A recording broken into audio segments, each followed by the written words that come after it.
Hoy, Políticamente Incorrecto cuenta con la presencia de Simón de Montfort, el voluntario español que marchó a Siria en 2016 para luchar contra el Estado Islámico y proteger así a las poblaciones cristianas de la región. Vamos a ello. Pues aquí tenemos a Simón de Montfort, el autor de Cruzada contra el Estado Islámico, un libro totalmente recomendable. Así que sin más, vamos a hablar con él y que nos cuente.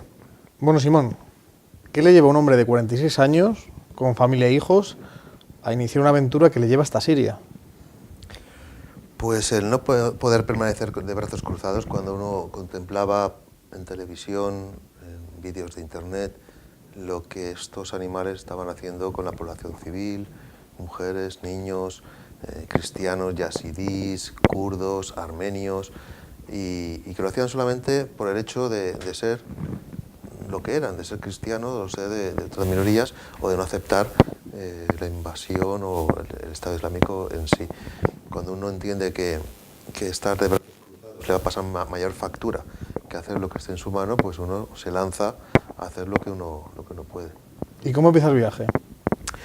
En un principio quería ir con una organización que se llama Hazte Oír en ayuda de los cristianos perseguidos, o sea, ir a los campos de refugiados de Erbil a ayudarles. Cuando este camino se me imposibilita porque era más gente la que había apuntada que la que podía acudir, entonces ya empiezo yo a indagar y a investigar, a averiguar en qué milicias podría yo formar parte para ya con las armas poder parar este genocidio que estaba ocurriendo allí.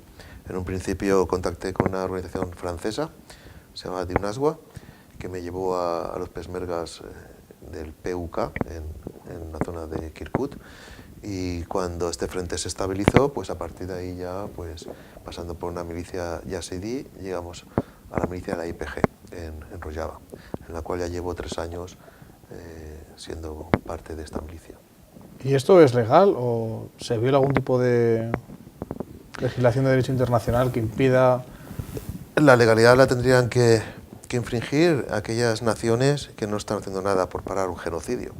O sea, si usted ve por la calle cualquier tipo de atropello, de crimen, una violación, un asalto, y usted no participa en detener ese hecho, usted está metiéndose en un lío. Es culpable por omisión. Exacto. Entonces yo creo que lo que habría que preguntar es a los gobiernos y a los estados el por qué no se han inmiscuido en este genocidio, en pararlo. Muy al contrario, tenemos a España, por ejemplo, cubriéndole las espaldas a Turquía con sus sistemas antiaéreos en la frontera turca, ¿no? O, por ejemplo, en Ucrania, que están amenazando a una nación como Rusia, que a ver qué nos ha hecho, ¿no? Entonces yo creo que los que tendrían que ser de dudosa o perseguidos serían nuestros políticos, no la gente que vamos de forma voluntaria, sin ningún tipo de ganancia ni de salario, a intentar frenar un genocidio. Claro, porque como voluntario realmente salario no hay más que te cubre la estancia. Hay algún periodista que nos ha tachado de mercenarios. O sea, un mercenario es el que cobra un sueldo por matar, o sea, por estar en una milicia. Hubo una persona en Siria que nos hablaba de ir a Venezuela, que había un gran salario de ir. Bueno, ¿y qué es? ¿Con Chávez? ¿Con Maduro? ¿Contra Maduro? Y dice, no, pero da igual, pero pagan bien, eso es mercenario. O sea, que va con una motivación económica. Allí en la milicia de la YPG, en la milicia que estamos, no se cobra nada, ningún salario. Entonces, no hay nadie que vaya por una motivación de ganar dinero a Siria o Irak. Es una razón totalmente humanitaria como voluntario y de hacer lo que está en la mano de uno, pero en absoluto se puede tachar de mercenario lo que ahí se hace. ¿En qué momento se convierte Juanma Soria en Simón de Montfort? En el momento que se llega a Irak. Cuando se llega a Irak, uno acude allí con las dudas de no saber las consecuencias legales que puedan haber cuando llegas a España. En ese momento recuerdo que habían detenido a 2 voluntarios españoles o 3 que habían acudido a Siria a combatir. Y bueno, luego resultó que estos detenidos no lo fueron tanto por combatir en Siria. ¿La brigada Carlos Palomino? Sí, sino por sus hazañas o sus hechos en en España, ¿no? En un partido que era Reconstrucción Comunista, herederos de Grapo. Entonces, bueno, pero se sabe después, en aquel momento no se sabía y había que guardar el anonimato de los que estábamos allí, ¿no? También, por supuesto, porque el enemigo es importante, es el Estado Islámico, y recordemos que hay terroristas en nuestros barrios, en nuestras ciudades, que estarían encantados también de poder hacer daño. Claro, porque tu objetivo cuando te marchas de España y te vas tan lejos, ¿cuál es el objetivo? ¿Cuál es tu meta? En un principio yo quería ir a ayudar a los cristianos perseguidos. Por mi trayectoria trabajando para la iglesia en Marruecos con los inmigrantes y otras cosas, pues mi intención era ayudar a los perseguidos, a los cristianos perseguidos en Erbil. Cuando este camino me es imposible, pues entonces decido ya ir a combatir. Cualquier unidad que aceptara voluntarios para hacer lo que estuviera en mi mano. Entonces, cuando yo ya acudo a Irak, ya es con la intención de combatir al Estado Islámico. Claro, porque tú esto en verdad eres un hombre de fuertes convicciones cristianas. ¿Qué te anima a ti que no ha animado a otros cristianos a lanzarse al combate? Bueno, a las ganas de ir hay que unir también las circunstancias de que una persona pueda ir. O sea, mucha gente que quisiera ir por obligaciones de Estado, por circunstancias de la vida, pues no puede dejar sus cosas, sus hipotecas, sus obligaciones de su familia y emprender una aventura como esta, ¿no? Yo, por las circunstancias personales en ese momento, ya con unos hijos adultos y sin unas obligaciones que mataran aquí, pues tenía esa posibilidad también práctica de poder ir. Entonces, bueno, pues, si se une la posibilidad de poder ir y las ganas, pues ¿para qué pensarlo más, ¿no? ¿Es alto el número de voluntarios extranjeros que está combatiendo en Siria o en Irak contra el Estado Islámico? Es muy pequeño, es muy pequeño. La verdad es que en comparación con los voluntarios del Daesh, de los islamistas radicales que acuden de todo el mundo, muchas veces a una muerte segura, ¿no? Acude gente de Francia, de Inglaterra, de Alemania, de España, de Estados Unidos, de Australia, de todas partes del mundo, acuden por miles, o han acudido por miles los yihadistas, los voluntarios para combatir en las filas del Daesh. Y yo creo que es ridícula, si no vergonzosa, la cantidad de occidentales, sean cristianos o no cristianos, de occidentales que hemos ido a defender a los perseguidos, a parar el genocidio, ¿no? Yo creo que tenía que haber sido mucha más gente la que se hubiera visto involucrada en esto. ¿De algún modo crees que la Iglesia es responsable al no manifestar de algún modo público esta masacre y este genocidio que está ocurriendo? Bueno, la Iglesia somos todos, pero lamentablemente la jerarquía eclesiástica no ha estado a la altura. Es más, ha estado siendo cómplice del genocidio. Digo siendo cómplice porque en el momento en el que no denuncias, porque no digo que manden, que hagan un llamamiento a la cruzada, como papas en otras épocas con más coraje y más valor hicieron, pero por lo menos denunciar en los foros internacionales el genocidio a que los cristianos, entre otras minorías, están siendo sometidos en Oriente Medio, yo creo que no han hecho lo suficiente. O sea, no basta solamente con recibir a los perseguidos con los brazos abiertos en Europa, porque con esta actitud lo que estás consiguiendo es colaborar con aquellos islamistas árabes, islamistas radicales que lo que quieren es hacer una limpieza étnica sobre el terreno. Si tú lo que haces es acoger a los que esta gente quiere expulsar de sus tierras, estás siendo cooperante necesario del genocidio que está y de la limpieza étnica que está aconteciendo allí. Con lo cual la jerarquía eclesiástica yo creo que ha hecho un flaco favor a los cristianos de Oriente Medio. A mí es que el caso en concreto me recuerda un poco a la guerra de Yugoslavia. Si desintegra un país y hay minorías que hacen limpiezas étnicas y todo esto, pero en este caso la minoría étnica sería, bueno, más que étnica, religiosa, serían los cristianos, pero al igual que en la guerra de Yugoslavia hubo bombardeos de la OTAN, en este caso los únicos bombardeos que son los de Turquía. Bueno, hay que ver también los intereses que han movido a empezar esta guerra, ¿no? Debemos recordar cómo Hillary Clinton reconocía haberse equivocado al financiar y apoyar al Daesh, al ISIS. O sea, el grupo Estado Islámico surge con el beneplácito y con la ayuda de Estados Unidos. Y por ejemplo, y otras potencias como Israel en la zona, ¿no? Con la meta de cargarse al Assad, pues apoyaron a los terroristas. Después aparecieron, cuando se pasaron de la raya los terroristas, aparecieron como querer acabar con ellos, como enemigos de ellos. O sea que tú pones el fuego y después vas de apagafuegos, ¿no? Vas de bombero, de un fuego que tú has generado y ocasionado. Y volviendo al tema de antes de los voluntarios, hay voluntarios de todas las ideologías. Si algo ha conseguido el Daesh es unir en la misma trinchera a gente de los más diferentes pelajes. Hemos combatido juntos, gente de izquierdas, gente de derechas, gente anarquista, comunista, ateos, creyentes, cristianos, yazidís, de cualquier tipo de religión o de identidad o de nacionalidad en la misma trinchera. El enemigo es el enemigo de toda la humanidad, no solamente de los cristianos, también de todos los que no es el integrismo islamista, y por la grandeza y enormidad del enemigo, pues nos hemos juntado todo tipo de personas. En el libro comentas que por tragedia del destino murieron dos camaradas de armas, Samuel Prada y Ramón Llull. Bueno, yo más que tragedia del destino lo achacaría a la criminalidad de un Estado como el turco, que se permite bombardear en Siria o en Irak impunemente.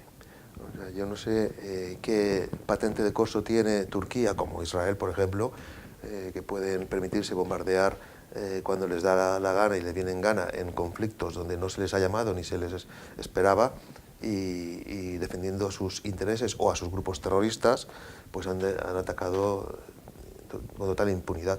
Israel está atacando a las fuerzas de Hezbollah o de Hastishabi, Turquía lo mismo está haciendo, Turquía ha invadido zonas de Siria, haciendo colaboración con grupos terroristas como Al-Qaeda o Al-Nusra, y haciendo una limpieza étnica también sobre los kurdos, sobre los cristianos, sobre los armenios del norte de Siria.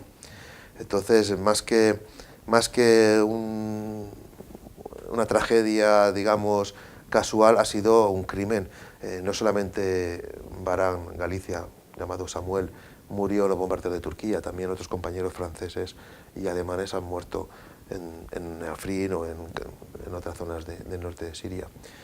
Y luego está también el otro compañero muerto, que fue Ramón Llull, ahí llamado Kandal, que este sí que murió en una toma, en una acción de combate en Deir-ez-Zor. Y sobre los dos muertos españoles en Siria, ¿algún tipo de institución o asociación española ha motivado algún acto para el recuerdo? Nada, hay total abandono, desentendimiento, no ha habido ningún tipo de ayuda. El cadáver de Samuel Barán Galicia fue repatriado a expensas, a costo de la milicia nuestra, del IPG. Se portaron bien con la familia, con lo que estuviera en su mano, y Kandal fue enterrado en Derek por expresa voluntad de él, pero ningún tipo de ayuda. Por ejemplo, el caso del compañero Marcos, que está hospitalizado, también con su cuenta y riesgo, sin ningún tipo de reconocimiento ni de ayuda. Y, por ejemplo, en el caso mío, que llevo combatiendo allí cerca de 4 años, hace ya 2 o 3 años que fui dado de baja en la Seguridad Social, me queda metralla en el cuerpo y me tengo que buscar la vida para que me la extraigan, porque no tengo cartilla de Seguridad Social. O sea, cualquier inmigrante que es recién llegado a nuestras costas... Claro, de la famosa sanidad universal. Sí, cualquier inmigrante que llega a nuestras costas de forma ilegal tiene su tarjeta sanitaria de forma automática, y yo, que llevo como 20 años cotizando con los máximos... Más importante, pues, que eres español. Y soy español, pues resulta que me tengo que quitar metralla que me queda por el cuerpo con mis medios. ¿Y cuál es el tipo de perfil que, por norma general, se extiende más de la gente que acude a Siria? Habría que diferenciar un poco por naciones. Por ejemplo, los españoles, hay alguna persona, algún español que ha ido por motivos ideológicos, buscando esa pretendida revolución de Rojava, ¿no? Son socialistas, comunistas, anarquistas, pero me atrevería a decir que la mayoría de los españoles que han acudido a Siria y a Irak a combatir lo son movidos por el motivo cristiano, de defender a los cristianos. No solamente a los cristianos, sino también a otras minorías que están siendo atacadas, como los yazidíes o los kurdos, ¿no? Entonces, de españoles hay una mayoría de gente con una motivación religiosa y, por ejemplo, hay nacionalidades como los alemanes, hay una motivación más política. Luego hay grupos como americanos o canadienses que esta gente viene un poco por afán aventurero o por afán un poco más belicoso, ¿no? Aunque también los hay americanos o canadienses por razones religiosas o ideológicas. Ahí ya hemos comentado todo tipo de ideologías metidas, pero por nacionalidad se distingue bastante la motivación de cada uno, ¿no? ¿Sabes de que cada vez que vas a Siria o a Irak, puede ser la última vez que veas España? A ver, llegar allí no es fácil, no es irte a Cuenca o irte a Barcelona. El llegar a la zona del conflicto, a Siria o a Sinjar, es ya una aventura. O sea, para llegar a esas zonas hay que cruzar clandestinamente. Claro, pero me refiero a, asumes que Sí, hay un riesgo sí. de que no vuelvas. Claro, es que cuando uno cruza el río Tigris, lo hace por la noche, sin luna y entre posiciones de enemigos, peshmergas o turcos, que si te ven te disparan, no te van a dar el alto. Entonces ya el llegar ya es un riesgo de vida, el regresar es otro riesgo también importante, y luego el estar inmiscuido, estar metido en combates, pues tiene un alto riesgo de morir, o como el compañero Marcos, el doctor de Lille, que está ingresado al hospital con lesiones de por vida, con secuelas de por vida. O sea, muchas veces uno piensa que el morir no es el peor de los destinos. Hay formas de quedar que quizás sean más duras que la propia muerte. Y en esta misma línea, sabiendo que lo que te lleves de nada vale si puedes morir, ¿te sueles llevar algún objeto, amuleto? Ahí te puedes llevar pocas cosas, porque como hemos dicho hay que salir cruzando clandestinamente unas fronteras donde eres cacheado si eres parado y con consecuencias difíciles. Entonces, al frente sí que yo llevo pues mis cosas religiosas, pues mi escapulario y mi rosario, por ejemplo, pero te traes pocas cosas. Lo que te traes es la satisfacción del deber cumplido, o sea, la satisfacción de haber hecho lo que está en tu mano para nada más y nada menos que parar un genocidio, que yo creo que es una de las cosas más grandes que cualquier persona puede hacer en esta vida. O sea, arriesgar su vida, entregar su tiempo, su combate, su esfuerzo, su dolor, su pena, su gloria también, por qué no decirlo, en un combate que es más que justo, yo creo que es obligado. ¿Tú le dirías a la gente, la intentarías motivar para que fuera allí? No, yo cuando alguien me intenta decir que quiere ir, yo intento desmotivarlo para que no vaya. ¿Por qué? Porque se va a enfrentar a tribulaciones muy importantes y dudas y problemas, tiempos de espera. O sea, el ir allí no es una aventura, no es un viaje de turismo de aventura, no es una cosa banal, es una cosa muy seria. Entonces uno tiene que estar muy convencido de querer ir, tiene que sortear muchísimos problemas, muchísimas cosas, sobre todo el estar allí. Muchas veces lo más duro no es el combate, muchas veces más duro la convivencia con muchísimas diferentes personas, diferentes edades, diferentes ideologías, diferentes mentalidades, integrados en una milicia kurda, con una mentalidad kurda, y los días, las semanas, los meses, cuando no estás combatiendo, también son complicados de sobrellevar. Y entonces, pues bueno, yo creo que la labor que yo puedo hacer con la gente que quiere ir es, al contrario, desmotivarlos para que, si de verdad quieren ir, pues sean ellos los que hagan el esfuerzo por ir y no sean convencidos por alguien que tampoco gana ni pierde nada con que vayan o no vayan. ¿Tienes fecha para el próximo viaje? Normalmente cuando voy es sin fecha de regresar, y ahora mismo tampoco tengo la fecha de volver, será en cuanto pueda. Pero tienes confirmado que vuelves. Es la intención, sí. ¿Merece la pena? Yo creo que pocas cosas merecen la pena como lo que estamos haciendo allí, aun a riesgo de tu integridad o de tu vida. Cuando uno ve lo que puede hacer por España, por más que le surgen ofertas de trabajo, de cosas, uno cuando ha vivido momentos tan intensos, tan profundos, tan fuertes, cualquier cosa le parece poco. Entonces, pues merece la pena, claro que merece la pena. Pues hasta aquí todo. Muchas gracias, Simón de Montfort. Y nada más. Agradecer el ejemplo que da Simón de Montfort, que marcha tan lejos y deja en evidencia cuando a veces ponemos excusas para militar o hacer algo en pro de nuestra patria. Así que hasta el próximo programa.